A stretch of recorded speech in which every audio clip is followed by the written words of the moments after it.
Raut kekhawatiran terlihat jelas di wajahnya saat ia bertanya bagaimana kondisi ibu. Ia adalah anak yang baik, yang tidak ingin ibunya merasa tidak nyaman sedikit pun. Sang ibu meyakinkan putranya bahwa ia baik-baik saja.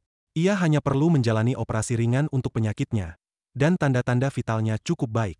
Ayahnya sebenarnya sudah memastikan hal itu lewat telepon.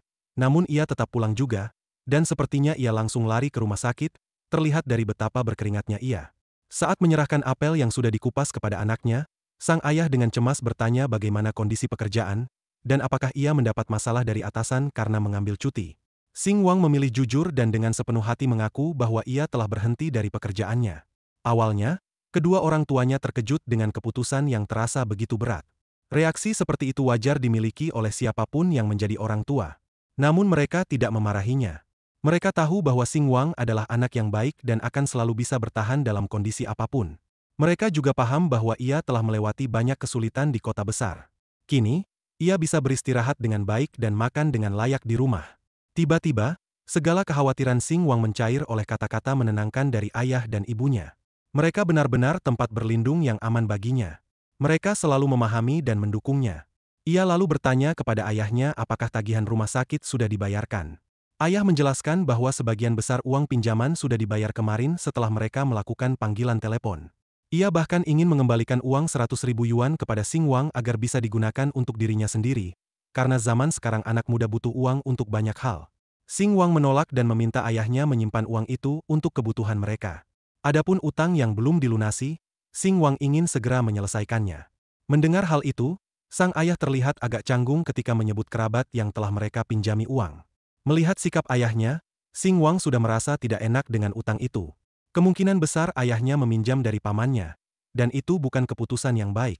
Ia pun bergegas keluar ruangan dengan niat segera melunasi utang tersebut. Ayahnya mencoba menahannya, berkata bahwa ia akan mencari cara untuk membayarnya sendiri, dan Xing Wang seharusnya beristirahat saja. Ia tahu anaknya bekerja keras untuk menabung dan tidak ingin mengganggu masa depan anaknya. Melihat keduanya berdebat, ibu mereka mulai menangis. Ia menyalahkan dirinya sendiri karena sakit dan membebani keluarga. Ia tahu betapa keras anaknya bekerja di kota, namun kini masih harus memikirkan biaya pengobatan. Xing Wang terbiasa mengirim uang ke orang tuanya secara rutin, meskipun ia menjalani hidup yang sulit di perantauan, tanpa pernah mengeluh. Ia harus membayar sewa, bersosialisasi, dan memenuhi berbagai kebutuhan lainnya, tetapi ia selalu mengutamakan keluarga. Melihat ibunya menangis, Xing Wang berusaha keras menenangkannya dan berkata bahwa ia tidak pernah mengabaikan dirinya sendiri selama di kota. Sekarang, ia sudah memiliki pekerjaan paruh waktu yang menguntungkan, juga dikenal sebagai sistem, dan tak perlu lagi khawatir soal pengeluaran. Ia bahkan bisa membayar spesialis terbaik untuk mengobati ibunya tanpa memikirkan biaya. Namun untuk saat ini, ia ingin pergi ke rumah pamannya dan segera melunasi utang itu. Ia tidak suka berutang, apalagi kepada kerabat seperti mereka. Setelah meyakinkan ibunya, Xing Wang keluar dari rumah sakit dan menemukan seorang pengemudi becak motor. Ia naik ke belakang becak dan meminta sopir yang santai itu mengantarnya ke Jalan Hutong nomor 32. Mesin menyala, dan mereka pun berangkat. Di atas becak, Xing Wang merasakan jalan yang sangat bergelombang. Setahunya, jalan di daerah itu seharusnya tidak seburuk ini. Ia penasaran dan bertanya kenapa jalanan sangat tidak rata, padahal proyek perbaikan jalan sudah dimulai 2 tahun lalu. Pengemudi menjawab bahwa memang proyek sudah dimulai, tapi malah menjadi lebih buruk dari sebelumnya. Katanya, kontraktor bekerja sama dengan pejabat, lalu melarikan diri dengan uang proyek di tengah jalan, meninggalkan jalan rusak dan belum selesai. Mendengar korupsi dan ketidakbecusan ini membuat Xing Wang marah. Para petinggi di daerah itu benar-benar tidak punya hukum. Di daerah miskin dan terpencil seperti itu, hidup memang berat. Ia tak bisa tidak membayangkan bahwa jika keluarganya tidak cukup stabil secara finansial untuk menyekolahkannya, mungkin ia akan terjebak selamanya di kota neraka ini. Setelah perjalanan panjang dan bergelombang, Xing Wang mentransfer 5 yuan ke pengemudi lewat WeChat. Ia menatap rumah mewah di depannya dengan kesal. Mereka memang kerabat, tapi keluarga ini tinggal di rumah seluas 100 meter persegi, sementara keluarganya hanya punya rumah kecil dari batu bata dan semen. Jika bukan karena keluarga ini mengambil semua uang kompensasi relokasi dari kakeknya, perbedaan nasib ini tidak akan sejauh ini. Sekarang pun mereka masih harus meminjam uang untuk biaya pengobatan. Ia menggertakkan giginya dan mengetuk pintu gerbang dengan keras. Secara mengejutkan, seorang wanita muda berambut merah dan berpakaian mencurigakan muncul membukakan pintu. Ia mengenal Hang Xing Wang, dan sebaliknya. Namanya Wang Ju. Tapi kenapa dia ada di rumah pamannya? Saat ditanya langsung, Wang Ju hanya berdiri terpaku, tak bisa menjawab dengan benar. Lalu, muncul sepupunya dengan wajah menyebalkan dan merangkul Wang Ju. Dengan angkuh, dia mengumumkan bahwa Wang Ju akan menjadi sepupu ipar Xing Wang. Xing Wang tidak memperdulikan status hubungan dengan mereka. Ia hanya ingin tahu apakah pamannya ada di rumah, agar ia bisa melunasi utang dan menyelesaikan semuanya. Wang Ju melihat reaksinya dan mengira Xing Wang bersikap dingin karena masih menyimpan perasaan padanya. Melihat pacarnya menatap pria lain, sepupunya menepuk pantat Wang Ju dan mengingatkan dengan nada mengancam bahwa dia akan segera menjadi istrinya, jadi tidak boleh melirik pria lain. Wang Ju lalu menghina Xing Wang, menyebutnya menyedihkan karena tidak memakai barang bermerek. Katanya, meskipun tinggal di kota besar, hidupnya malah mundur. Menurutnya, hidup di desa jauh lebih baik. Suaminya bisa memakai Adidas dan Nike kapanpun. Sepupunya bangga pamer merek di depan orang kaya. Xing Wang pun bergegas masuk ke dalam rumah. Ia mendapati pamannya sedang bermain kartu dengan teman-temannya di ruang tamu mewah. Sang paman memperkenalkan keponakannya, yang katanya kerja di kota besar, kepada teman-temannya. Nada merendahkan sangat terasa. Para pemain kartu ikut mengejek dan bertanya apakah Xing Wang menghasilkan banyak uang di kota. Mereka tahu beberapa orang yang pindah ke kota dan menghasilkan ratusan ribu yuan. Sepupunya, Dacai, datang memberi pukulan telak dengan mengatakan bahwa Xing Wang bekerja seperti kuda hanya untuk gaji 5.000 yuan per bulan. Padahal, mereka membayar nenek-nenek di desa untuk memberi makan babi dengan gaji 3.000 yuan. Ia terus mengejek, menanyakan tabungan Xing Wang. Dengan biaya sewa kota yang tinggi, bisa jadi penghasilannya lebih kecil dari para pengasuh babi itu. Xing Wang mengabaikan sepupunya dan langsung ke inti. Ia berkata bahwa ia datang untuk melunasi utang, bukan untuk mengobrol. Pamannya terlalu fokus pada kartunya. Tampaknya dia sedang menang. Ia berkata tak perlu buru-buru, karena paham kesulitan keluarga Xing Wang. Tapi ia juga menegaskan bahwa ia akan mengenakan bunga, karena ini bukan amal. Xing Wang tetap berusaha sopan, tapi pamannya menolak menerima uang itu. Mereka semua mengira ia tidak punya uang. Namun Xing Wang bersikeras. Ia tidak akan keluar dari rumah itu sebelum utang dibayar. Akhirnya, pamannya menyerah dan menawarkan cicilan, lalu menyuruh Dacai mengambil buku merah. Sepupunya memberikannya, dan sejenak tampak tulus ingin meredakan ketegangan. Ia pikir hubungan darah lebih penting. Tapi pamannya tetap menyindir bahwa lulusan perguruan tinggi seperti Xing Wang terlalu sombong untuk menerima bantuan keluarga. Beberapa saat kemudian, Xing Wang mentransfer 51.000 yuan ke rekening pamannya, termasuk bunga. Pamannya segera mengecek saldo di ponsel Nokia-nya, dan matanya hampir melotot. Anak itu benar-benar melunasi semuanya. Kaget, ia bertanya dari mana uang itu berasal. Xing Wang menuju pintu dan menjawab bahwa ia mendapatkannya dari bekerja di kota. Sepupunya pun mencibir, dan menganggap Xing Wang hanya menjaga harga diri dengan mengorbankan ibunya. Menurutnya, 51.000 itu bisa menyelamatkan nyawa mereka. Mungkin itu benar beberapa hari lalu, tapi sekarang tidak lagi. Wang Ju pun memeluk pasangannya, dan menawarkan diri mengantar Xing Wang keluar. Katanya, ia ingin meluruskan semua kesalahpahaman karena mereka kini keluarga. Dacai menyukainya, dan berharap gadisnya menunjukkan tempat Xing Wang yang sebenarnya. Ia pun mengejarnya. Wang Ju dengan sedikit nada remeh berkata, agar Xing Wang berhenti memendam perasaan lama padanya. Mereka dulu teman masa kecil, tumbuh bersama, dan ia tahu Xing Wang menyukainya sejak dulu. Tapi baginya, Xing Wang hanya seperti adik. Kini ia akan menikah dengan Dacai, jadi Xing Wang harus melupakan segalanya. Xing Wang hanya menatapnya seolah ia wanita paling delusional di dunia. Xing Wang nampak begitu kaget dengan perkataannya. Gadis ini masih saja berkata omong kosong walaupun sudah diabaikan. Wang Ju mengatakan bahwa jika orang-orang mendengar perasaan Xing Wang terhadapnya, maka akan merusak reputasinya dan keluarganya. Hal itu bertentangan dengan norma kesopanan umum. Xing Wang tak bisa lagi menahan tawanya. Ia mencoba keras untuk menahannya lalu menatap Wang Ju dan berkata sederhana kepadanya untuk bercermin terlebih dahulu. Tentu saja Wang Ju marah besar mendengar ucapan semacam itu, tapi Xing Wang tidak peduli. Dia memandang situasi ini dengan cara yang berbeda. Wang Ju bukanlah kekasih masa kecilnya, hanya teman yang suka melempari kotoran sapi satu sama lain. Tentu saja, ia masih ingat betapa baiknya Wang Ju saat kecil dulu, dan berharap agar Wang Ju tetap menjadi orang yang tidak memandang rendah orang miskin, dan tumbuh menjadi pribadi rajin dan ceria yang memperlakukan semua orang dengan kasih sayang tanpa memandang kekayaan mereka. Sayangnya, dalam kenyataan hidup, Wang Ju ternyata tidak berbeda dari orang-orang tamak seperti pamannya sendiri. Sekarang ia tidak akan pura-pura tidak membencinya. Wang Ju memahami kata-kata itu dengan caranya sendiri, yakin bahwa Xing Wang bicara demikian karena gagal menjadikannya istri, dan karena itulah ia marah serta ingin menghinanya. Namun ia siap memaafkannya karena sebentar lagi ia akan menjadi iparnya, dan ia tidak ingin bertengkar dengannya. Biarkan masa lalu menjadi masa lalu, apapun itu. Jawaban semacam itu membuat Xing Wang terkejut. Ia tidak ingin menyia-nyiakan waktu lagi untuknya, lalu berbalik dan pergi meninggalkan gadis itu. Sikap dingin itu membuat Wang Ju makin marah. Ia sudah mencoba bersikap ramah, tapi sekarang kesabarannya habis dan ia tidak akan berpura-pura lagi. Dengan cepat, ia berdiri di depan Xing Wang dan bertanya, apa yang ada di pikiran Xing Wang? Apakah benar-benar percaya bisa jadi orang penting hanya karena lulus dari universitas kelas 2 dan tinggal di kota? Semua itu nampak omong kosong belaka, dan sekeras apapun usaha Xing Wang, ia pun tidak akan pernah menjadi sekaya sepupunya. Wang Ju merasa sudah cukup lama memahami bagaimana dunia ini bekerja. Orang kaya seperti pamannya bisa hidup mewah di rumah ratusan meter persegi, makan, minum, dan bersantai. Sementara orang miskin seperti Xing Wang dan keluarganya dipaksa hidup berdesakan di apartemen sempit, selalu berutang dan bekerja keras. Bagi Wang Ju, pilihannya jelas. Bahkan lebih dari itu, ia pun teringat pada ibu Xing Wang yang sering sakit-sakitan, membuat kondisi keluarga itu semakin parah karena biaya rumah sakit. Baik 5.000 maupun 100.000 yuan pun tak akan mampu mengatasi masalah itu. Ia juga lelah menjadi orang baik dan senang akhirnya bisa mengatakan semua ini tepat di hadapan wajah Xing Wang. Tentu saja, Xing Wang sangat marah melihat hal ini. Akhirnya wanita kecil ini menunjukkan wajah aslinya. Ia bahkan tidak tahu apa yang sedang dibicarakannya, mengira pamannya dan sepupunya adalah orang terkaya di dunia, lalu membanggakannya seolah-olah itu sesuatu yang berharga. Bagi Xing Wang dan semua orang, Wang Ju beserta calon suaminya sama sekali tidak penting. Dan dengan sikapnya itu, ia baru saja membuktikan bahwa ia hanyalah kodok yang sombong dan narsis. Wang Ju bahkan tidak tahu harus berkata apa, hanya bisa menunjuk Xing Wang, berusaha mencari kata penghinaan lainnya.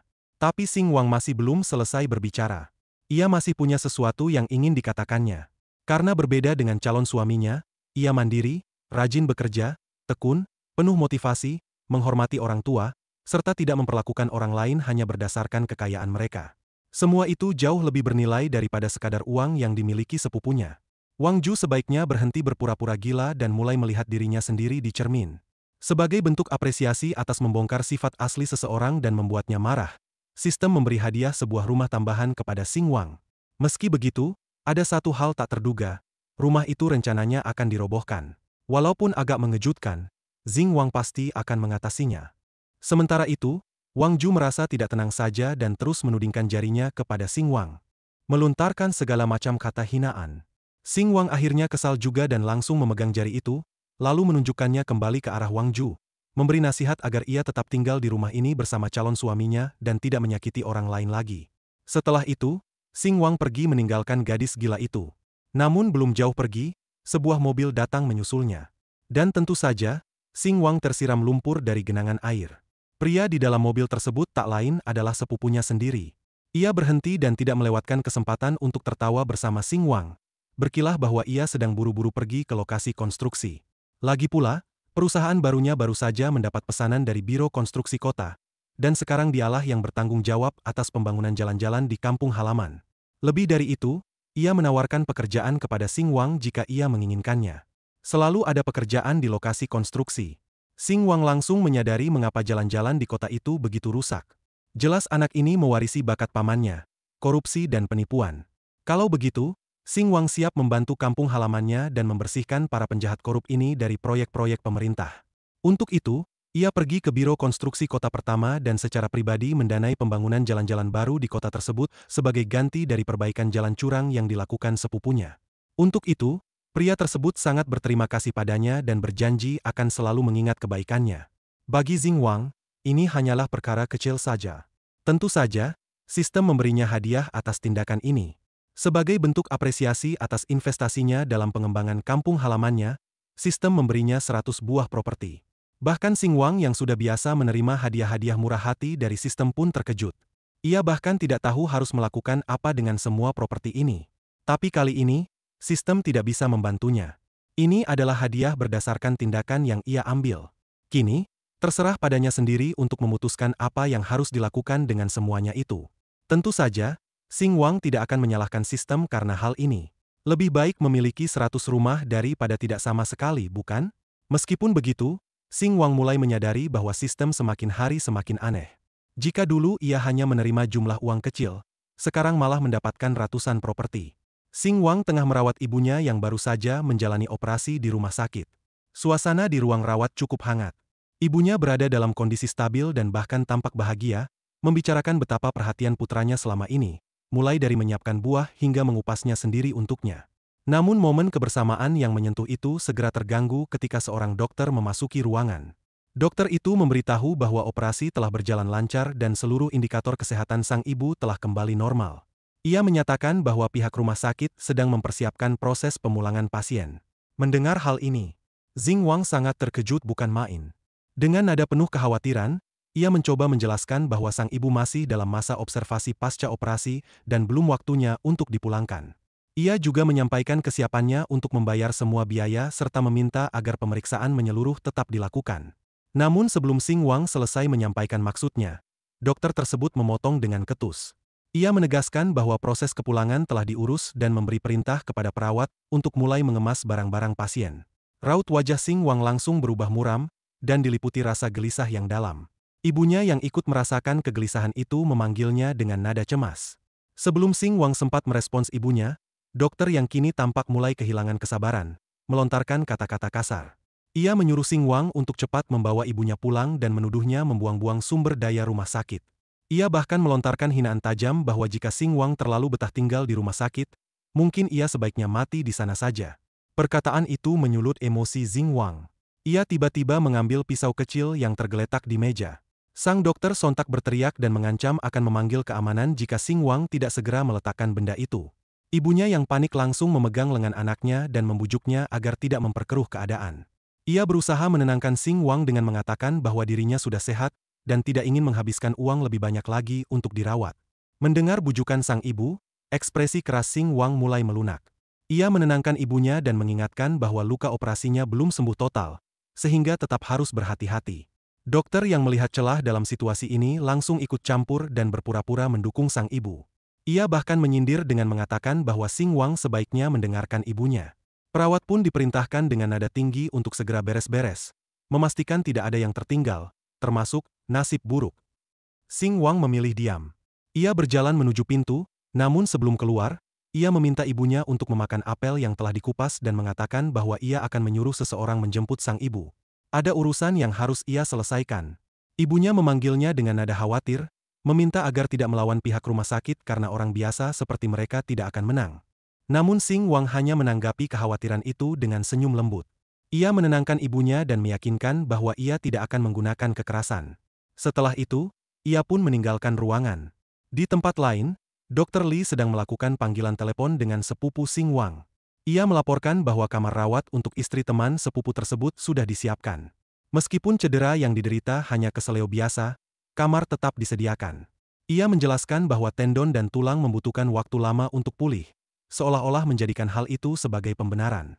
Sepupu Xing Wang mengapresiasi kecepatan dan tanggapan Dr. Li, dan sang dokter segera membalas dengan penekanan bahwa keluarga sepupu tersebut sangat dermawan. Ia bahkan merendahkan keluarga Xing Wang karena telat membayar biaya rumah sakit selama setengah bulan, dan menyatakan bahwa tanpa bantuan keuangan dari keluarga sepupu, rumah sakit tidak bisa berjalan. Setelah menutup telepon, sepupu Xing Wang berkata kepada dirinya sendiri dengan nada sinis bahwa Xing Wang takkan mampu berbuat apa-apa di wilayah kekuasaannya. Sementara itu, Dr. Li juga merasa puas karena berhasil mengendalikan situasi sesuai keinginannya. Tanpa mereka sadari, Xing Wang berdiri di luar pintu dan mendengar seluruh percakapan itu. Ia bergumam lirih pada dirinya sendiri, menyadari adanya suap dan permainan uang di balik kebijakan rumah sakit. Ia mulai membayangkan bahwa mungkin ini saatnya mengajarkan pelajaran kepada orang-orang yang menyalahgunakan kekuasaan. Ia lalu pergi ke ruang direktur dan mengetuk pintu. Saat masuk, sang direktur tampak tidak mengenalnya dan mengira ia hanya pasien biasa. Xing Wang dengan tenang menyampaikan maksudnya. Ia ingin membicarakan donasi pembangunan gedung untuk rumah sakit. Sang direktur menanggapinya dengan acuh tak acuh dan menyuruhnya pergi ke bagian pendaftaran. Namun saat makna ucapan Xing Wang mulai meresap, ekspresi sang direktur berubah drastis. Ia mulai menyadari bahwa orang yang berdiri di depannya mungkin bukan orang biasa. Xing Wang melanjutkan penjelasannya dengan tenang dan menyatakan bahwa ia memiliki informasi cukup tentang prosedur donasi bangunan. Ia mengungkapkan niatnya untuk membangun sayap rumah sakit baru agar pasien-pasien pasca operasi bisa mendapatkan perawatan yang layak, sekaligus menyelidiki adanya praktik korupsi di rumah sakit tersebut. Sang direktur mencoba membela diri. Ia mengatakan bahwa rumah sakit mereka tidak pernah menerima suap atau hadiah, dan pemberian amplop merah sangat dilarang. Namun Sing Wang tetap bersikap tenang. Ia mengungkapkan bahwa ibunya dipaksa keluar dari rumah sakit sehari setelah operasi besar, dan kamar diberikan kepada seseorang dengan cedera ringan yang seharusnya cukup dirawat di rumah. Sang direktur mulai marah dan menuduh Sing Wang mengarang cerita. Ia mengatakan bahwa prosedur rumah sakit tidak akan pernah membiarkan pasien pulang tanpa tanda tangan pelepasan tanggung jawab. Tanpa terpengaruh, Sing Wang mengeluarkan alat perekam suara dari saku dan menawarkan sang direktur untuk mendengarkan bukti. Wajah direktur langsung pucat saat mendengar rekaman percakapan antara Dr. Lee dan sepupu Sing Wang. Meski mencoba menyangkal dengan mengatakan bahwa rekaman bisa saja palsu, ia tampak semakin panik. Sing Wang kemudian menelepon seseorang dari Dinas Konstruksi Kota dan meminta orang tersebut untuk datang ke kantor direktur guna membahas donasi fasilitas rumah sakit. Melihat keseriusan Sing Wang, sang direktur mulai goyah. Ia menerima telepon tersebut dan terkejut saat mendengar suara engineer senior yang sudah ia kenal baik, yang membenarkan rencana donasi itu. Kini posisi direktur benar-benar berubah. Ia tak lagi melihat Sing Wang sebagai orang biasa, tapi sebagai sosok yang sangat berpengaruh. Mereka duduk berdampingan di sofa, dan Sing Wang mengingatkan bahwa jika ia mampu mendonasikan bangunan ke rumah sakit, tak ada alasan untuk memalsukan bukti. Sebelum sang direktur sempat berkata apa-apa, Sing Wang menambahkan bahwa jika satu bangunan belum cukup meyakinkan, maka ia bisa menyumbangkan 2. Ucapan itu membuat mata direktur membelalak tak percaya. Sing Wang pun berdiri dan bersiap pergi. Ia menyampaikan bahwa ia tak meminta hal yang berlebihan, hanya satu, agar dokter yang telah bersikap semena-mena terhadap ibunya diberi teguran keras. Dan meminta untuk menyelidiki secara menyeluruh praktik tidak adil dan memastikan pasien biasa mendapatkan perawatan yang layak. Direktur pun menyahut bahwa hal itu tentu saja akan dilakukan. Saat Sing Wang beranjak menuju pintu, direktur memanggilnya dan menanyakan namanya. Tanpa menoleh ke belakang, Sing Wang menyatakan bahwa ia hanyalah anak biasa dari keluarga petani yang melakukan hal benar untuk rakyat, dan namanya tidak penting. Ia melanjutkan, jika sang direktur membutuhkan sebuah nama, ia bisa menuliskan utusan keadilan. Begitu kata-kata itu terucap, Sing Wang segera melangkah keluar ruangan, meninggalkan direktur yang hanya bisa menatap punggungnya dalam diam. Begitu Sing Wang meninggalkan kantor, direktur segera meraih gagang telepon, suaranya tajam dan mendesak. Ia meminta catatan kepulangan terbaru. Segera, karena ingin tahu siapa saja yang dipulangkan setelah baru saja menjalani operasi. Sementara itu, Dr. Lee berdiri di luar ruang rawat inap pasien. Seorang perawat mendekatinya dari belakang, memberitahukan bahwa direktur sedang menunggunya. Dr. Lee menjawab dengan cemas dan khawatir kedoknya terbongkar. Beberapa saat kemudian, Dr. Lee terlihat berlutut, kedua tangannya terkatup, memohon-mohon dengan putus asa agar tidak dipecat. Ia menjelaskan bahwa ia memiliki orang tua yang harus dirawat dan anak-anak kecil di rumah, sehingga ia tidak mampu kehilangan pekerjaan tersebut. Direktur memandangnya dingin, mempertanyakan bagaimana dengan para pasien yang juga memiliki keluarga. Ia menegaskan bahwa rumah sakit kecil itu tidak bisa mempertahankan seorang dokter tanpa etika medis seperti Dr. Lee, dan menyarankannya untuk mencari pekerjaan lain. Adegan kemudian beralih ke sepupu Sing Wang, Hang Dacai, yang sedang duduk sambil dipijat bersama pacarnya. Mereka tertawa dan bersantai, merendam kaki di air. Pacar Dacai berpaling padanya, menanyakan apakah mereka akan segera bisa membeli rumah di kota mengingat karir Dacai yang sedang naik daun. Hang Dacai pun tersenyum sombong, dan menjawab dengan sangat yakin. Tiba-tiba, Dacai terganggu oleh seorang pria yang datang mendekat dengan langkah kasar, wajahnya penuh amarah. Pria itu menatap Dacai tajam, bertanya mengapa istrinya, yang baru saja berbicara dengan dokter, malah diminta pulang padahal Dacai mengatakan ia memiliki kenalan baik dan bahkan sudah memberi suap pada dokter. Ia menambahkan bahwa cedera istrinya semakin parah karena ulah mereka dan istrinya sangat marah, bahkan tidak mau membiarkannya masuk ke kamar tidur. Dacai terkejut, langsung bangkit dari tempat duduknya dengan mata terbelalak, bertanya apa yang terjadi. Berusaha tetap tenang, Dacai segera mengeluarkan ponselnya dan menunjukkannya pada pria tersebut, menjelaskan bahwa mungkin mereka tidak tahu pria itu adalah saudaranya. Ia pun mulai menelepon nomor Dr. Lee untuk klarifikasi. Namun, dia terkejut karena nomornya tidak dapat dihubungi. Sehingga dia tidak tahu apa yang baru saja terjadi. Segera setelah Sing Wang membawa ibunya pulang dengan selamat dan tepat waktu setelah keluar dari rumah sakit, kotak-kotak peralatan medis mulai didorong masuk ke kediaman keluarga Hang. Ibunya khawatir bahwa menyewa seorang perawat dan membeli semua peralatan itu akan menghabiskan banyak uang. Sing Wang meyakinkannya bahwa pihak rumah sakit telah mengatur semuanya. jadi mereka tidak perlu mengeluarkan uang sepeser pun dari kantong mereka sendiri. Dr. Lee telah dipecat karena malpraktik, dan inilah bentuk kompensasi dari rumah sakit. Xing Wang merasa puas dengan dirinya sendiri. Dalam prosesnya, ia membantu ibunya sekaligus juga masyarakat di kabupaten tersebut. Tiba-tiba saja, Hang Dacai mendobrak gerbang rumah mereka, menuduh Xing Wang bermain curang. Ia menghabiskan lebih dari 10.000 yuan untuk tempat tidur rumah sakit, dan semuanya sia-sia belaka. Karena tidak tahu apa yang sedang terjadi, Ibu Xing Wang menegur Dacai habis-habisan, mengatakan bahwa dia bicara seperti orang gila. Sementara itu Xing Wang bergumam dalam hati jika si bodoh ini malah secara terbuka mengakui bahwa ia telah menyuap seseorang. Berpura-pura tidak tahu apa-apa. Xing Wang membalikan amarah dan menyalahkan Dacai atas pemulangan ibunya yang terlalu cepat dari rumah sakit. Sadar bahwa ia telah membuat kesalahan besar, Dacai mencoba menarik kembali tuduhannya sambil gagap dan kalimatnya berantakan. Lalu ia melanjutkan dengan menuduh Xing Wang melakukan intrik dari belakang layar, hingga pihak rumah sakit akhirnya menyediakan perawat pribadi untuk ibunya. Ia bersikeras bahwa direktur rumah sakit itu hanyalah orang baik yang ingin memperbaiki kesalahan. Dacai menolak alasan lemah itu dan menuntut agar dirinya diganti rugi. Waktu yang lama dibutuhkan olehnya dan saudaranya untuk membangun koneksi bisnis, dan karirnya saat ini sedang dipertaruhkan. Kini karena ia telah menyinggung orang penting dan menyebabkan kerugian, ia meminta tanggung jawab kepada Xing Wang. Namun Xing Wang hanya berpura-pura tidak tahu dan berkata jika Dacai dulu pernah sombong mengaku sebagai pekerja bergaji tinggi yang penghasilannya jutaan setiap tahun. Tapi kini ia malah mencoba memeras uang dari keluarganya sendiri yang kurang mampu. Xing Wang bertanya pada Dacai apakah seseorang sepertinya yang hanya berpenghasilan 5.000 yuan per bulan dan hidup susah di apartemen sempit bisa benar-benar memiliki pengaruh besar sampai bisa menjatuhkan bos besar. Karena kebodohan dan egonya, Dacai tidak punya cukup otak untuk melawan balik. Xing Wang mengantar ibunya masuk kembali ke dalam rumah, menganggap ledakan amarah Dacai sebagai karma akibat kelakuan buruknya selama ini.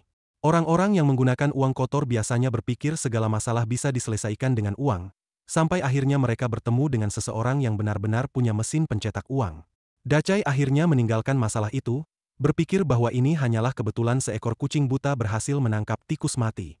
Ia keluar dari kediaman keluarga Hang sambil langsung berteriak keras bahwa Xing Wang akan mati dalam kemiskinan. Xing Wang yang melihat sepupunya itu dan berbicara dalam hati, bahwa dia bodoh dan jahat, gabungan yang sangat menyeramkan.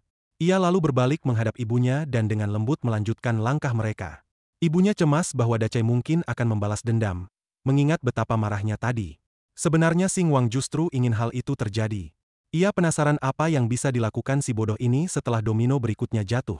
Di jalan pulang, Dacai menyetir seperti orang gila dan sempat heran apakah tadi ia baru saja melihat manajer Kang menuju rumah Xing Wang. Ia mengabaikan pikiran itu, berpikir bahwa seorang tokoh besar tak mungkin datang ke tempat terpencil seperti itu, tetapi ia salah. Manajer Kang memang benar-benar masuk ke gerbang kediaman keluarga Hang dengan senyum lebar dan membawa beberapa hadiah daging berkualitas di tangannya. Xing Wang tidak ingin ibunya tahu hubungannya dengan seorang bos besar ternama, jadi ia improvisasi cerita dan berpura-pura hanya pernah membantu manajer Kang dalam urusan kecil sebelumnya. Manajer Kang yang memahami situasi langsung ikut berpura-pura, benar-benar yakin bahwa sang muda kaya raya ini menyembunyikan identitasnya dari orang tua untuk suatu alasan. Xing Wang lalu mengajak manajer Kang keluar dan mendesak ibunya masuk duluan. Ia menjelaskan bahwa ia saat ini sedang menjaga profil rendah. Manajer Kang mengaguminya karena bisa melakukan kebaikan tanpa meninggalkan nama.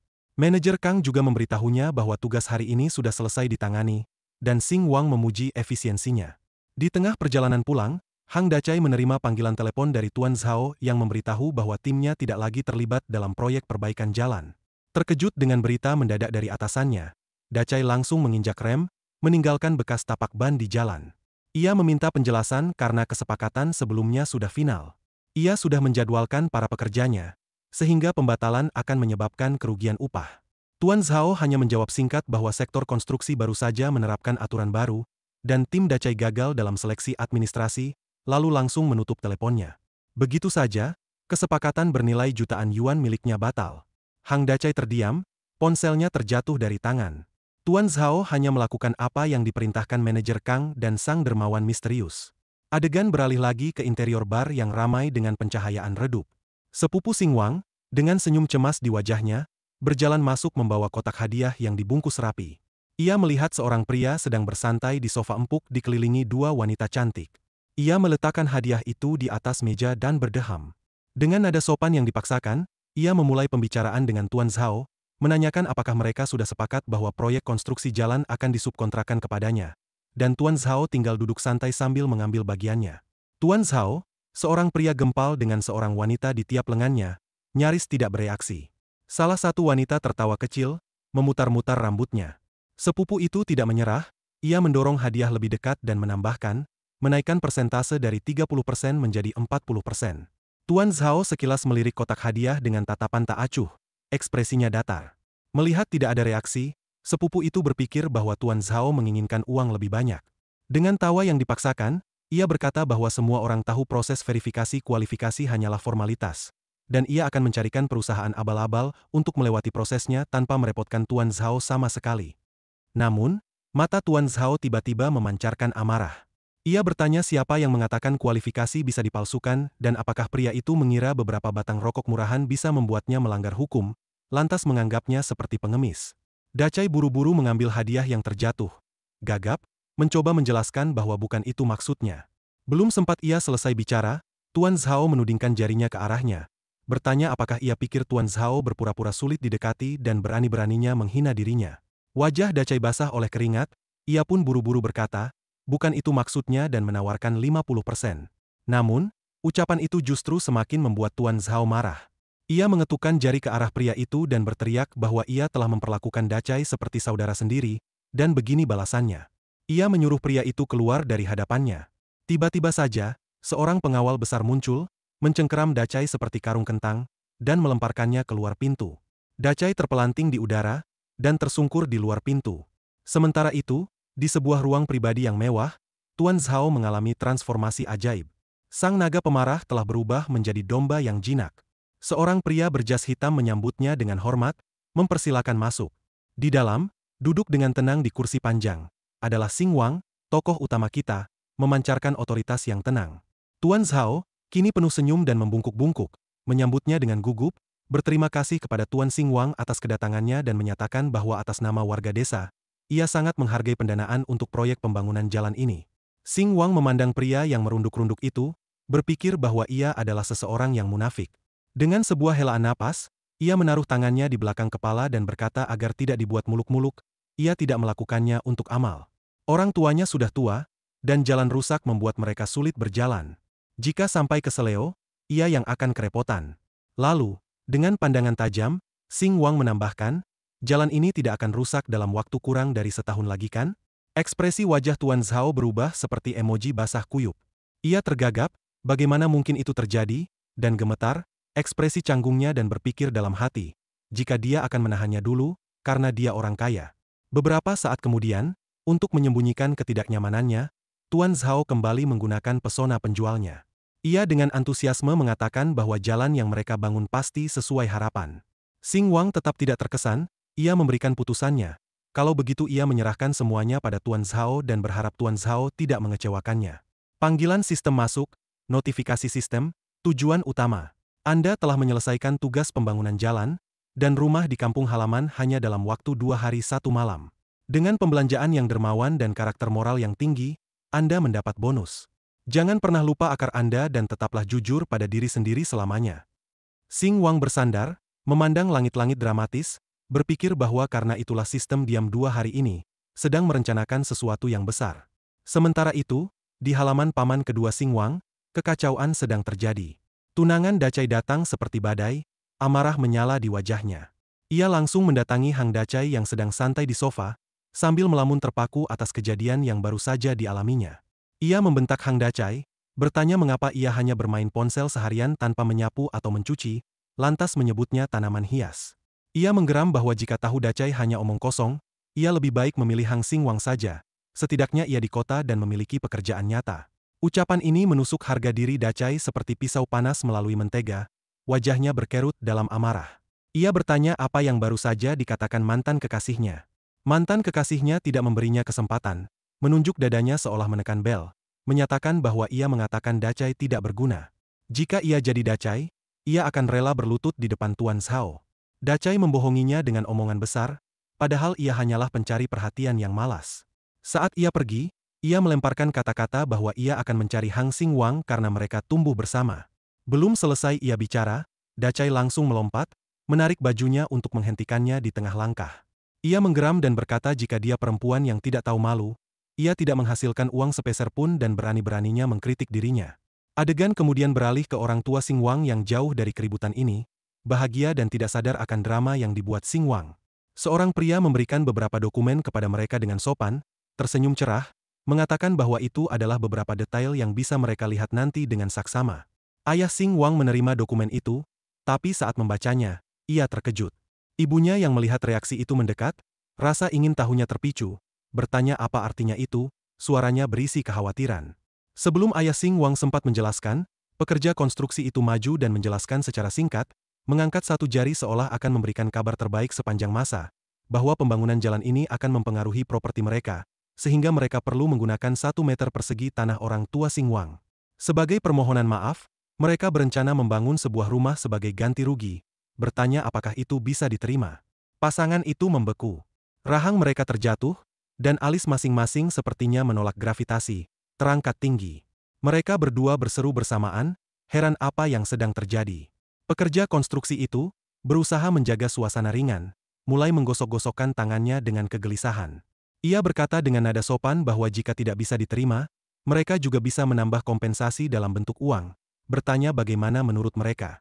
Masih terlalu terkejut untuk membentuk kalimat yang utuh. Orang tua Xing Wang hanya bisa saling bertukar pandang, pikiran mereka menerawang bingung, sejak kapan desa kita seberuntung ini? Sebuah rumah hanya untuk 1 meter persegi tanah? Dan uang juga? Apakah ini mimpi? Akhirnya, Ibu Xing Wang maju, wajahnya melunak menjadi senyum lembut. Ia berkata dengan suara tenang bahwa itu sudah lebih dari cukup, meskipun pikirannya berkata bahwa ini adalah sebuah keberuntungan. Sementara itu, ayah Xing Wang tidak bisa lagi menahan kegembiraannya. Ia berteriak sekeras-kerasnya dan memanggil Xing Wang untuk segera datang, dan memberitahukan bahwa ada yang akan membangun rumah mereka. Waktu terus berjalan, dan beberapa hari kemudian, Xing Wang berdiri di terminal bus di depan orang tuanya, koper di tangan, siap untuk pergi. Ia berkata dengan suara tenang namun bermuatan emosi bahwa ia akan pulang sekarang. Ibunya, dengan mata berkaca-kaca, menatapnya lembut. Ia berpesan agar Xing Wang menjaga kesehatannya dan tidak memaksakan diri, karena bekerja di kota besar pasti melelahkan. Dengan senyum penuh harapan, ia menambahkan bahwa lain kali Xing Wang pulang, mereka sudah bisa pindah ke rumah yang lebih besar. Xing Wang tersenyum pelan lalu memeluk ibunya erat, meyakinkan bahwa ia akan menjaga dirinya baik-baik. Ia kemudian menjelaskan bahwa ia harus pergi sekarang agar tidak ketinggalan kendaraan. Ia melambaikan tangan saat berjalan pergi, senyum hangat tak pernah pudar dari wajahnya. Dari kejauhan, ayahnya juga melambaikan tangan sambil berseru bahwa mereka akan menantinya pulang. Beberapa waktu berlalu, dan Xing Wang kini duduk santai di atas sofa empuk, asyik membuka ponselnya dengan senyum percaya diri. Dalam pikirannya, ia merasa perjalanan pulang kali ini benar-benar sangat berarti. Tiba-tiba, Hao Wen, mantan rekan kerjanya, berjalan masuk dengan wajah ceria. Ia menyapa riang dan bertanya apa yang Xing Wang lakukan di sana. Xing Wang terkejut, langsung mengangkat wajahnya dan menjelaskan bahwa ia baru saja pulang dari mengunjungi ibunya di kampung halaman. Ekspresi Hao Wen menjadi lembut. Ia meminta maaf karena lupa bertanya lebih awal dan mengaku mendengar bahwa ibu Xing Wang sakit, dan Xing Wang bahkan meninggalkan pekerjaan karena tidak diberi izin cuti. Ia menanyakan kabar ibu Xing Wang sekarang. Xing Wang mengatakan bahwa ibunya sudah mulai pulih. Hao Wen merasa lega dan berkata bahwa ia di sana karena urusan bisnis, di mana perusahaan menyuruhnya mengubah citra, sehingga ia sedang mengerjakan kampanye revitalisasi pedesaan. Ia baru saja selesai dan akan pulang ketika tidak sengaja bertemu Xing Wang, menyadari betapa kecilnya dunia ini. Xing Wang tersenyum hangat, setuju bahwa itu benar-benar kebetulan. Tak lama kemudian, ekspresinya berubah serius. Ia bertanya apakah Xing Wang punya rencana selanjutnya dan apakah ia akan melamar ke perusahaan lain. Xing Wang tampak agak terkejut mendengar pertanyaan itu, tapi Hao Wen buru-buru menambahkan bahwa jika tidak nyaman dibicarakan, Xing Wang tidak perlu menjawab. Setelah kembali tenang, Xing Wang menjawab dengan percaya diri bahwa itu bukan rahasia. Ia tidak berniat bergabung dengan perusahaan lain dulu, karena sedang merencanakan membangun usaha sendiri. Dalam pikirannya, ia tersenyum licik, membatin bahwa ia bahkan sudah menyewa gedung persis di seberang kantor lama hanya untuk mengganggu bos lamanya. Tanpa sadar akan pikiran jahil Xing Wang, Hao Wen berseri-seri. Ia mengatakan bahwa itu bagus sekali dan meminta Xing Wang memberitahu jika membutuhkan sesuatu, karena ia mengenal editor dan fotografer hebat yang harganya ramah. Tepat saat itu ponselnya berdering. Ia bangkit berdiri, nada bicaranya berubah menjadi canda, meminta maaf karena harus mengangkat telepon itu dulu. Saat ia berjalan pergi, Xing Wang melihat ekspresi tegang di wajahnya saat berbicara di telepon. Di ujung sambungan, suara atasan Hao Wen terdengar menyengat. Ia bertanya apakah Hao Wen, yang sudah punya uang banyak, merasa penting sehingga berani mengabaikan pesannya. Ia menyuruh Hao Wen cepat login dan ikut kompetisi timnya karena mereka sudah menagihnya setengah jam lebih. Hao Wen kesal menjawab bahwa ia sudah bilang dari 1 jam yang lalu jika dia akan naik pesawat. Bosnya tertawa sinis dan bertanya bahwa Hao Wen belum naik pesawat kan? Jadi ia menyuruh Hao Wen cepat online dulu sebelum berangkat. Air mata keringat mengalir di wajah Hao Wen saat ia protes bahwa penerbangan berikutnya masih 10 jam lagi. Bahkan tiketnya belum tentu dapat, lagi pula itu adalah waktu istirahatnya. Sang bos tertawa dingin dari balik mejanya, dengan kaki di atas kursi. Ia bertanya apakah Hao Wen bicara tentang waktu istirahat di industri ini dan mengatakan agar Hao Wen tidak membuatnya tertawa. Ia bertanya apakah Hao Wen berpikir perusahaan mendukungnya tanpa alasan.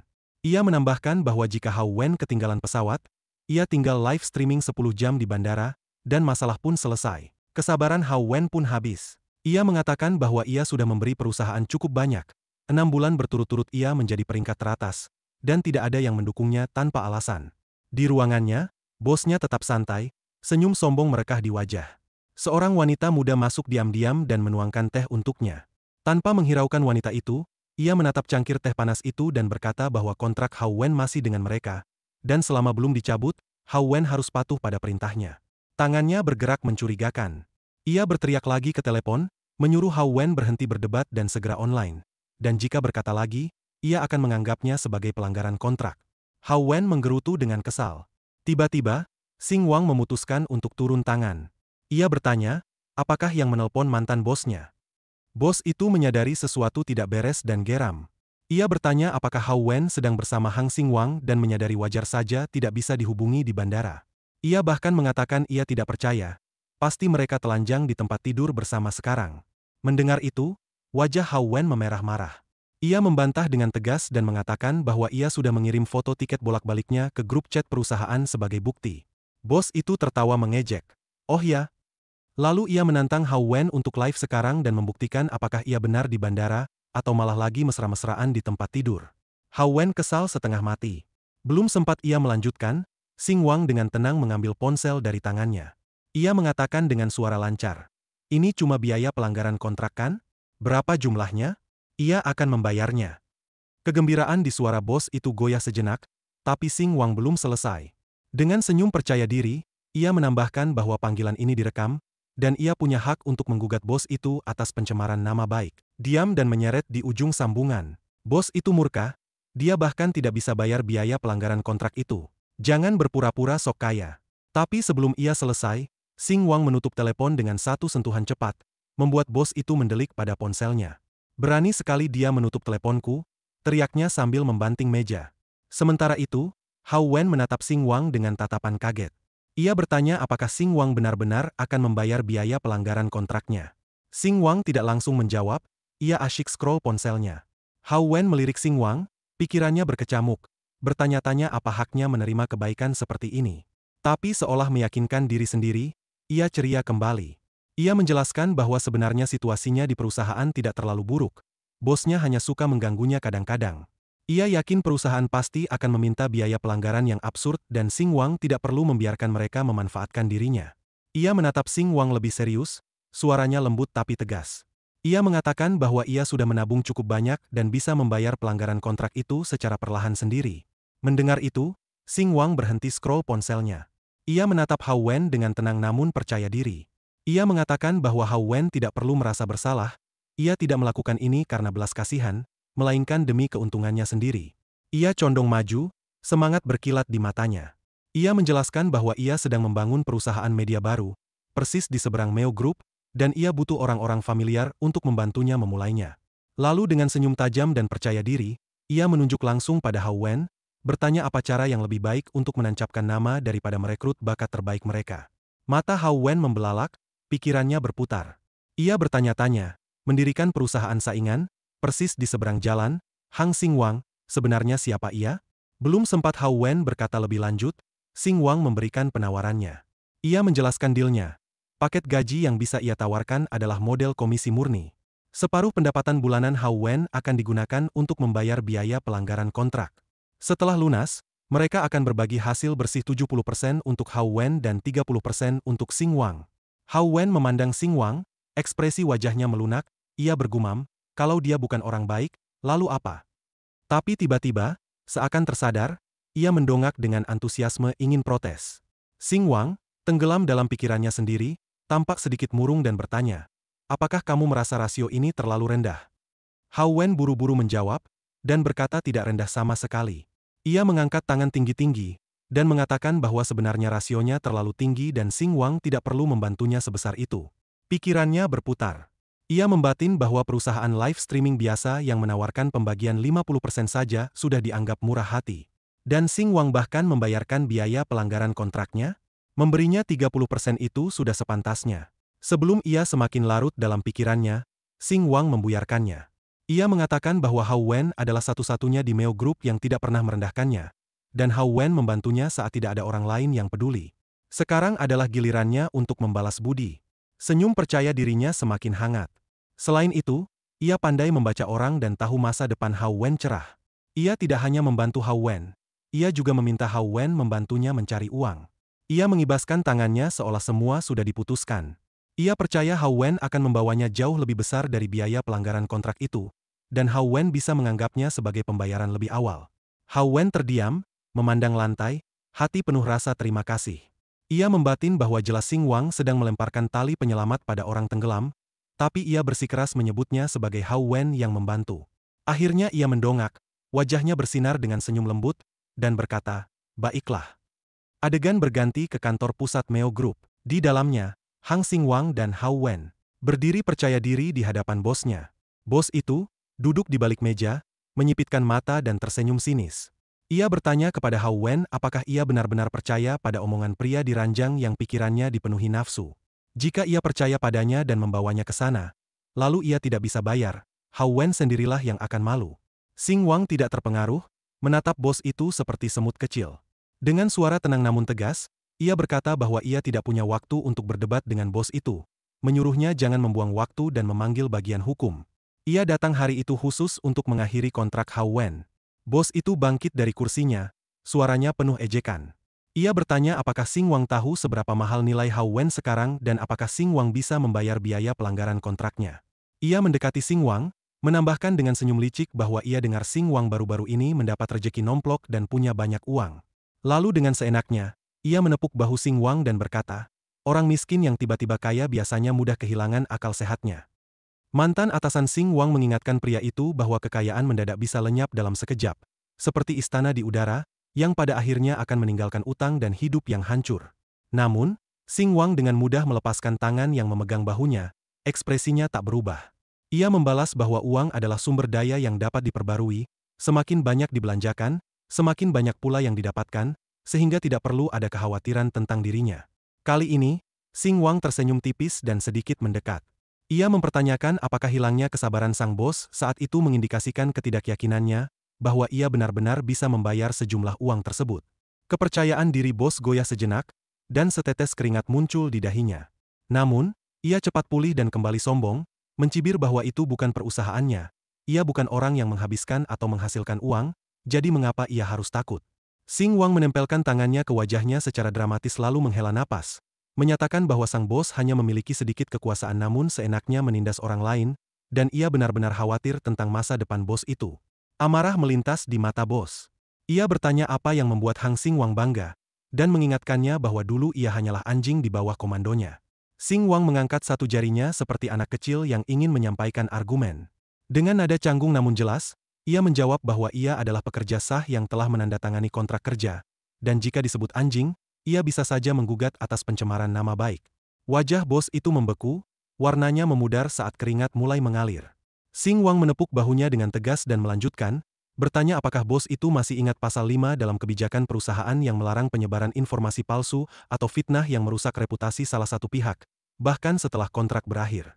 Ia menegaskan bahwa jika ia mendengar bos itu menyebarkan rumor buruk lagi, ia berhak menuntut atas nama Hao Wen. Beberapa saat kemudian, di ruang konferensi, Hao Wen duduk menghadapi bosnya.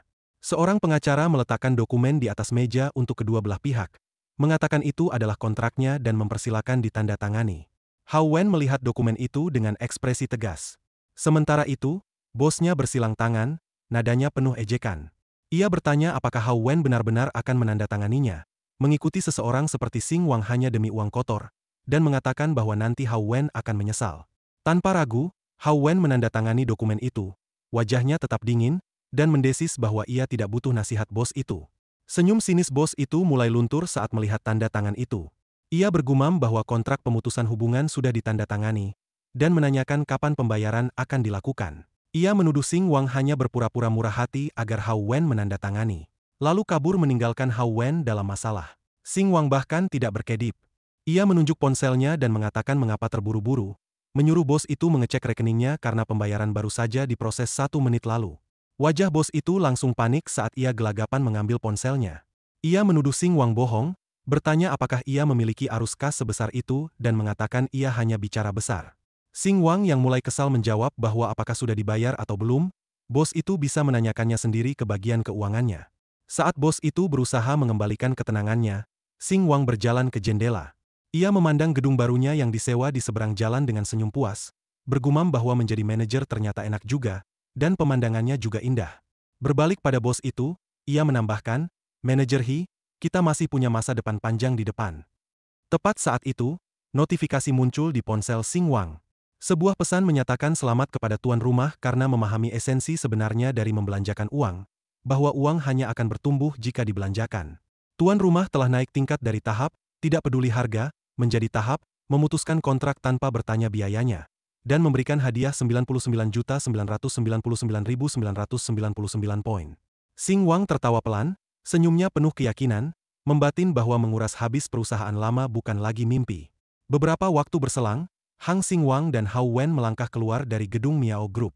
Terdengar sebuah suara ceria memanggil mereka dari belakang, membuat mereka menoleh dan mendapati teman Hao Wen melambai-lambai riang sambil berlari mendekat. Setelah tiba, teman itu menatap Hao Wen, menyampaikan bahwa ia baru saja mendengar kabar pengunduran dirinya, dan menanyakan apakah mereka masih bisa bertemu di kemudian hari. Hao Wen sempat ragu, tidak yakin harus menjawab apa, namun Xing Wang dengan antusias menyela, mempertanyakan mengapa tidak, lalu menunjuk ke gedung kantor barunya yang baru saja disewa di seberang jalan. Ia menambahkan bahwa teman Hao Wen bahkan bisa menikmati makan siang di kantin mereka. Teman Hao Wen terdiam, menatap Xing Wang dengan terkejut. Belum sempat ia mengatakan apapun, ponsel Xing Wang berdering. Ia mengangkatnya, melirik layar, dan bergumam tentang siapa yang menelepon. Suara hormat dari seberang telepon memberitahukan bahwa sertifikat properti Tuan Hang sudah siap dan menanyakan kapan ia ingin mengambilnya. Xing Wang dengan santai menjawab bahwa ia akan segera datang. Penelepon itu membalas, menunggu kedatangan Tuan Hang. Setelah menutup telepon, Xing Wang tersenyum licik, lalu berbisik pada dirinya sendiri bahwa ia hampir lupa, karena masih harus memeriksa villa itu. Ia kemudian beralih kepada kedua wanita di hadapannya, memberitahu Hao Wen untuk memanfaatkan waktu itu untuk beristirahat dan menyusun rencana bisnis mereka, sebab ia ada urusan lain yang harus diselesaikan. Hao Wen tersenyum lembut, dan menyetujui. Xing Wang memesan taksi dan segera beranjak. Saat mobilnya melaju menjauh, teman Hao Wen menoleh padanya, bertanya apakah Xing Wang benar-benar menanggung biaya pemutusan kontraknya. Hao Wen mengangguk, ekspresinya lembut, membenarkan hal tersebut. Teman itu tampak sangat kebingungan, mengungkapkan ketidakpercayanya bahwa orang yang pendiam dari kantor mereka ternyata adalah seorang taipan kaya raya. Ia menyimpulkan bahwa memang benar, seseorang tidak boleh menilai buku dari sampulnya. Beberapa waktu kemudian, di kantor penjualan Grand Swan Bay milik Red Chong Real Estate, seorang wanita penting bersandar di kursi mewahnya, dengan kaki tergeletak di atas meja. Ia berbicara melalui telepon, memberikan instruksi kepada karyawannya.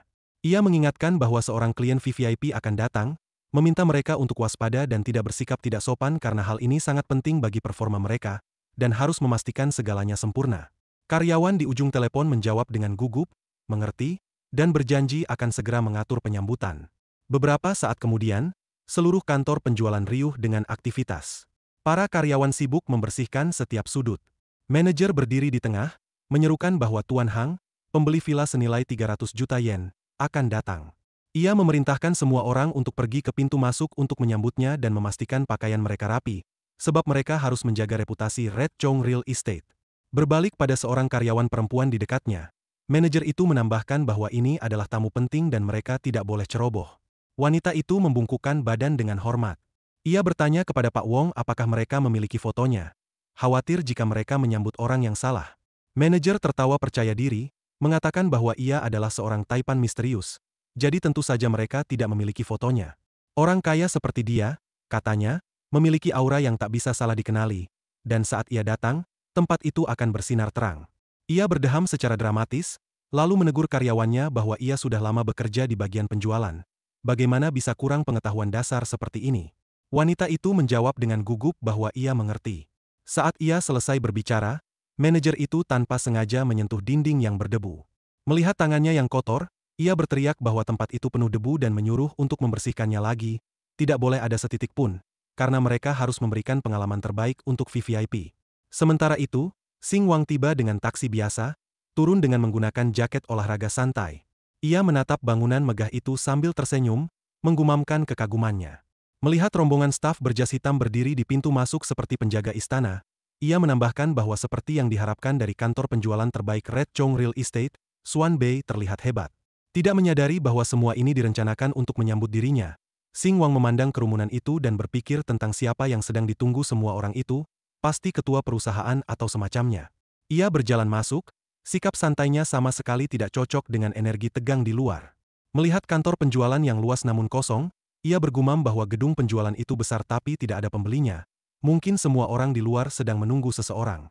Villa yang katanya menjanjikan ini mulai terasa mencurigakan.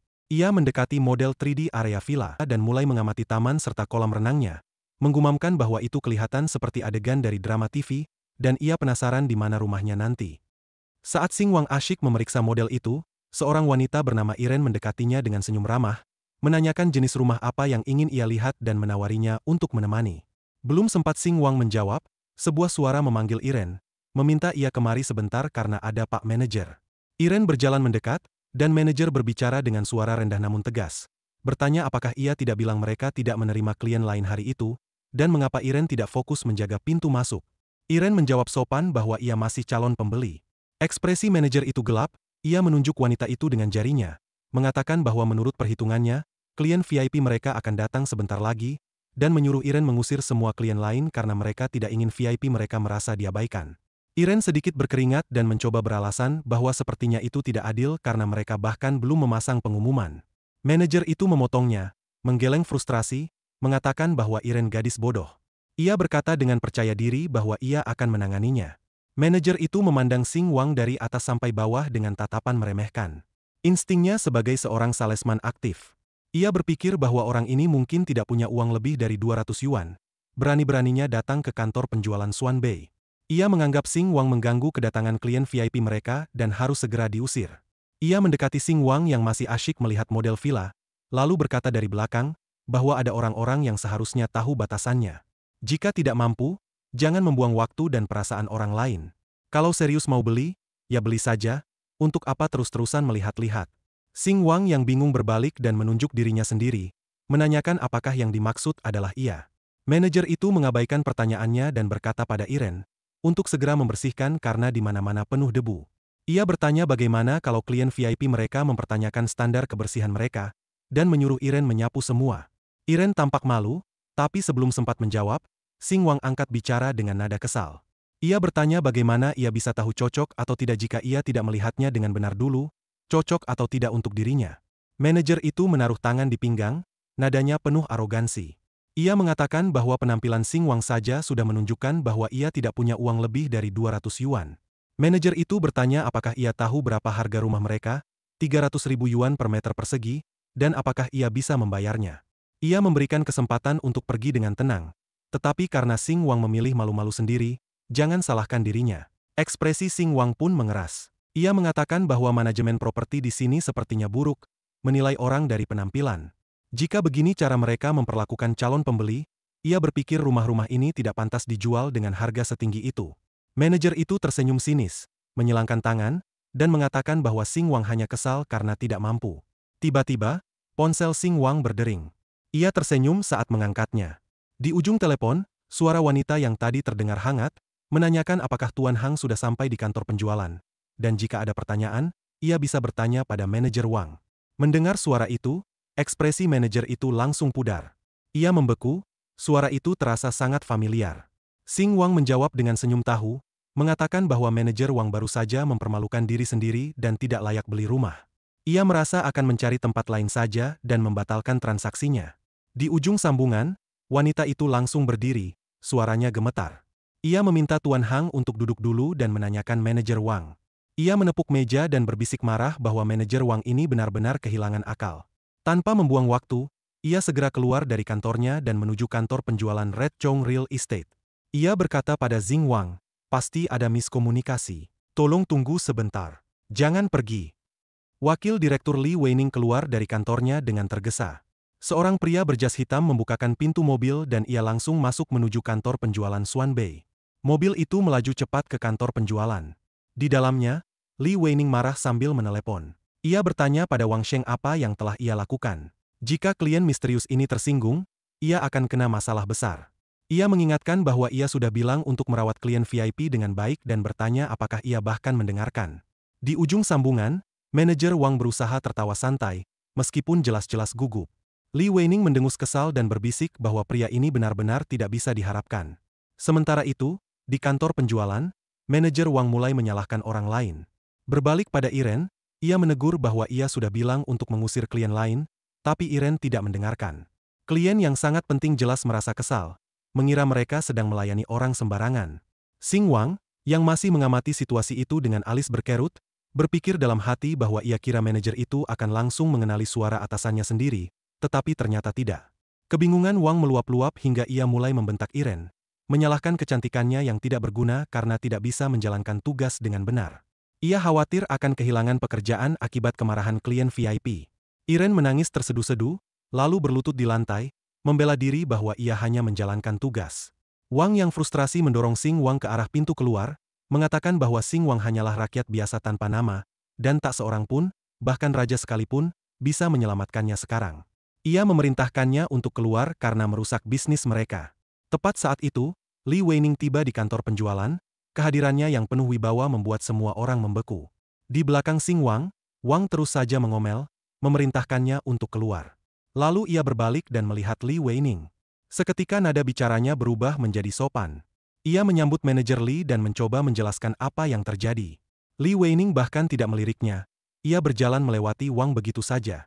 Wang mengira bosnya marah karena Xing Wang masih ada di sana. Lalu berpikir sombong bahwa manajer Li pasti sangat kesal dengan anak miskin yang seenaknya berkeliaran itu. Namun, semua orang terkejut ketika Li Weining mendadak membungkuk dalam-dalam di depan Xing Wang dan memperkenalkan dirinya sebagai Li Weining, Wakil Direktur Umum Hongcheng Real Estate, meminta Xing Wang memanggilnya Xiaoli. Ia bangkit lagi, tampak sedikit gugup, dan menyampaikan penyesalan mendalam atas pengalaman tidak menyenangkan yang dialami Xing Wang, mengakui bahwa manajer Wang bersikap tidak sopan dan memohon maaf atas kesalahan mereka. Wajah Wang langsung memucat, rasa percaya dirinya hancur lebur. Ia mundur selangkah, pikirannya berputar kencang, tidak percaya bahwa ia benar-benar klien VIP. Xing Wang tetap tenang, berdiri santai dengan tangan di saku celana. Dari kejauhan, Iren berpikir bahwa dialah klien VIP yang ditunggu-tunggu, dan menyadari pantas saja sikap manajer tadi salah total. Li Weining melanjutkan penjelasannya, suaranya stabil namun penuh permintaan maaf, bahwa mereka akan mengambil langkah untuk mencegah diskriminasi seperti itu terjadi lagi di masa depan. Mereka berkomitmen untuk memperlakukan semua klien secara adil dan tulus, dan berharap Xing Wang berkenan memberi mereka kesempatan kedua. Wajah Wang semakin pucat, suaranya gemetar, menanyakan apakah manajer Li serius, bagaimana mungkin dia benar-benar orang kaya. Pikiran paniknya terus bermunculan. Pembeli misterius properti senilai 300 juta yuan, mengapa ia bisa tampak begitu muda, tanpa aura kekayaan, bahkan pakai pakaian murahan. Li Weining berpaling padanya, ekspresinya dingin, bertanya berapa kali ia harus mengingatkan untuk tidak menilai klien dari penampilannya, tetapi ia tidak pernah mendengarkan. Kaki Wang gemetar, hampir roboh, menyadari dirinya benar-benar habis. Li Weining menunjuknya dengan tajam, mengatakan bahwa ia menjadi sombong setelah berhasil menjual beberapa properti, dan mulai besok, ia tidak perlu datang bekerja lagi. Wang jatuh berlutut, air mata mengalir deras, memohon kepada manajer Li untuk menolongnya. Ia memiliki orang tua yang harus dirawat dan anak kecil di rumah, ia masih mencicil rumah dan mobil, serta biaya pengobatan putrinya juga mahal, sehingga ia tidak bisa kehilangan pekerjaan ini. Ia memegang ujung rok Li Weining, dan menangis memohon. Li Weining menatapnya dengan tatapan dingin, mengatakan bahwa seharusnya ia memikirkan hal itu lebih awal, karena mereka menjalankan bisnis, bukan amal, dan menyuruhnya merenungkan kesalahannya. Putus asa, Wang merunduk dan mendekati Xing Wang. Ia memegang tubuhnya dan memohon, mengakui kesalahannya telah menilai Xing Wang dari penampilan, dan meminta satu kesempatan lagi.